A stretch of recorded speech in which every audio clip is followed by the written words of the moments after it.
السلام عليكم. في السلسلة دي هنتكلم عن فصل الألوان والطباعة الأوفست وأغلب النقط اللي ممكن تساعد المصمم إنه يقدر يحول الشغل بتاعه من تصميم جميل على شاشة الكمبيوتر إلى خامة مادية ملموسة بالإيدين. طبعا زي ما كلنا عارفين عملية التحويل دي اسمها الطباعة. وقبل ما نتكلم عن كل التفاصيل دي لازم نتعرف على أشهر نوعين من أنواع الطباعة اللي المصمم بيحتك بيها يوميا. النوعين دول هما الطباعة الأوفست والطباعة الديجيتال. هنحتاج نتكلم عن أهمية كل نوع فيهم وإمتى بضطر ألجأ له وإزاي أختار نوع الطباعة اللي هيخدم المنتج النهائي بتاعي. لكن قبل ما نتكلم عن أي فروقات لازم الأول نعرف إيه هي الطباعة الأوفست وإيه هي الطباعة الديجيتال. عملية الطباعة الأوفست تكاد تكون عملية معقدة فيها العديد من التفاصيل والتجهيزات والخطوات. بيتم فيها نقل التصميم من الكمبيوتر إلى ماكينات الطباعة عن طريق لوحات معدنية. اللوحات دي بتسمى بالزنكات، وهنتكلم عن عملية الطباعة الأوفست بالتفصيل وطريقة عمل ماكينات الطباعة في حلقة قادمة بإذن الله. أما الطباعة الديجيتال بيتم تحويل التصميم فيها مباشرة من الكمبيوتر إلى الطابعة، ربما عن طريق ضغطة زر واحدة. تنقسم أهم تقنيات الطباعة الديجيتال إلى طابعات الإنكجيت وطابعات الليزر. بالنسبة للأولى بيتم فيها رش الحبر مباشرة على الورق، أما بالنسبة للطباعة الليزر فبتستبدل الحبر دوت بنوع من أنواع الباودر. أما دلوقتي هنتكلم بشيء من التفصيل عن أهم الفروق بين نوعين الطباعة وإزاي أقدر أحدد هستخدم أي نوع فيهم لتنفيذ المشروع بتاعي. أولا، جودة المطبوعات. بدون نقاش أو مهما يقال أو مهما كانت جودة الطابعة الديجيتال المستخدمة، بتتفوق الطابعات الأوفست في جودة نقل التصميم إلى الورق. كتير من المشاكل اللي ممكن تظهر في المطبوعات الديجيتال زي تشبيح الألوان في الخلفيات أو الشرشرة اللي ممكن تبقى في حدود النصوص الصغيرة، كل ده مش موجود في الطباعة الأوفست، أو حتى لو بيبقى موجود بيبقى بصورة أقل بكتير واحتمالية حدوثه ضعيفة جدا. بس برضه في الحالتين ما نقدرش ننفي إن جودة الطباعة ممكن تتأثر بكتير من العوامل المختلفة، منها جودة الماكينة وصيانتها وكفاءة القائم بتشغيلها.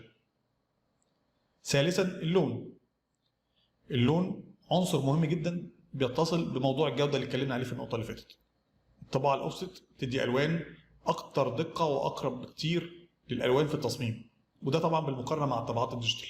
غير إن الطباعة الأوفست بتعطي إمكانية استخدام الألوان الإضافية، السبوت كلر أو السبيشال كلر، الألوان الخاصة بمعنى آخر، وده شيء مش سهل أبدا تحقيقه في الطباعات الديجيتال، ولو إنه في الحقيقة مش مستحيل. ثالثا، إمكانية الاستخدام والتشغيل. الطباعة الأوفست عبارة عن ماكينات ضخمة جدا بتحتاج إمكانيات تشغيل خاصة، سواء من المساحة أو المكان أو قدرة كهربائية وحتى خبرة ومهارة مشغل المكنة. أما بالنسبة للطابعات الديجيتال هي أشبه ما يكون بالطابعات المنزلية، رغم إن حجمها أكيد بيبقى أكبر بكتير، إلا إنها بتصلح للاستخدام في أماكن كتير وبأقل خبرات. رابعا، التكلفة. برغم الأهمية الكبيرة لعناصر جودة الطباعة ودقة الألوان، إلا إن في عنصر كمان مش هيقل أهمية أبدا، وهو عنصر تكاليف الإنتاج.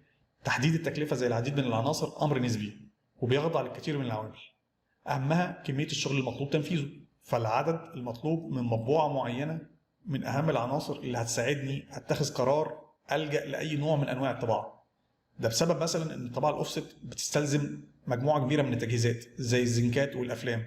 التجهيزات دي بتشكل تكلفة ثابتة بغض النظر عن العدد المطلوب طباعته، فمش منطقي أبدا عند طباعة 10 قطع من مطبوعة واحدة إن تحمل تكاليف ثابتة قيمتها 1000 جنيه مثلا، رغم إن ال10 قطع دول لو قررت أطبعهم على الطباعة الديجيتال هيكون كامل تكاليفهم 100 جنيه.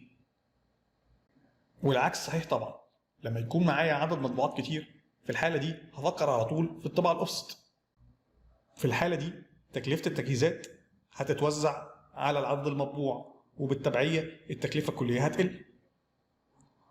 نفس الكلام ينطبق لو عندي أشكال متنوعة ما أقدرش إن أنا أمنتجها كلها في فرخ واحد، هضطر في الحالة دي ألجأ لاستخدام الطباعة الديجيتال. غير إن عملية الطباعة الأوفست عملية متشابكة وتكاد تكون معقدة.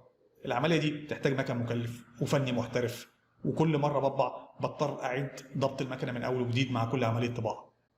الحاجات دي مش هتدي جدوى اقتصادية كفاية لو أنا عندي عدد قليل من المطبوعات. خامسا، عنصر الوقت. بسبب اللي اتكلمنا عنه من تشابك وتعدد العمليات اللي بتبقى ورا عمليه الطباعه الاوفست ده هيؤدي الى استهلاك كتير من الوقت، لان هيخرج في النهايه منتج مطبوع.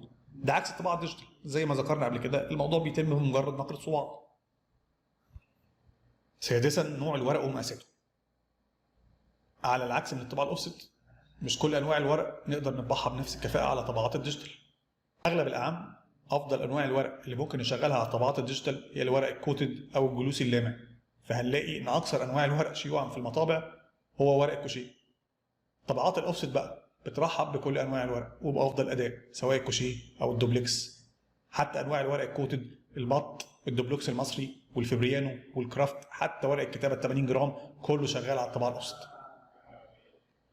طب بالنسبه لمقاسات الورق، في طبعه الاوفست بتتنوع من الربع الفرخ والنص فرخ والفرخ الكامل وكتير انواع تانية. طبعات الديجيتال اشهر مقاس موجود ليها هو مقاس الربع فرخ، والمقاس الاكبر من كده غير متوفر بشكل كافي. الاسطوره بتقول ان في مكان في مصر بيطبع ديجيتال على نص فرخ، وكل الناس بتتكلم عنه وكل الناس بتدور عليه، لكن محدش عارف هو فين. لو في حد فيكم عارف هو فين يا ريت يكتب لنا ويساعدنا. اخر نقطه ويمكن هي سبب كلامنا النهارده، اهم عنصر في المنظومه ديت المصمم. بالنسبه للطباعه الديجيتال انت مش محتاج اكتر من ان انت تظبط مقاساتك وتظبط تصميمك والهوامش الخاصه بيك، وبدوسه زرار واحده التصميم قدامك مطبوع. بالنسبه للطباعه الاوفست في كتير من النقط المصمم لازم يبقى واخد باله منها وفاهمها ويراعيها عشان ينقل تصميمه من شاشه الكمبيوتر للمنتج بتاعه بافضل جوده واقل مشاكل. دي النقطه اللي باذن الله هنتناقش فيها في الحلقات الجايه. في النهايه وقبل ما الخص كلامي، قد يبدو من كل اللي انا قلته ان انا ببسط جدا عمليه الطباعه الديجيتال في المقارنه مع الطباعه الاوفست، وده حقيقي. بس انا برضو في الاول وفي الاخر بتكلم عن عمليه التشغيل نفسها، بتكلم عن عمليه التشغيل، مش بتكلم عن مكونات الطباعه او التقنيه المستخدمه في تشغيلها. انا مثلا شايف ان مكانات الطباعه الديجيتال اعقد بكتير من مكانات الاوفست. الطباعه الديجيتال هو في الاخر مكن الكتروني، وده اللي باين من اسمها طباعه ديجيتال، على العكس من مكانات الطباعه الاوفست اللي بتميل اكتر الى الميكانيكيه. خلاصه الكلام، مستعجل على الطباعه، معاك كميات قليله وتقدر تتنازل عن بعض الفروقات في الجوده، اشتغل على طول ديجيتال.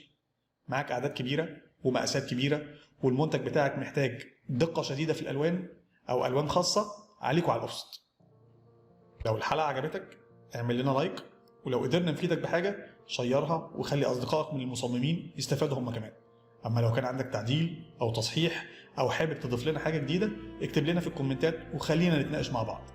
استنى الحلقات الجايه عشان هنكمل كلامنا عن فصل الالوان وتجهيز التصميم للطباعه، ولسه عندنا كلام كتير بيحتاجوه المصممين. مع السلامه.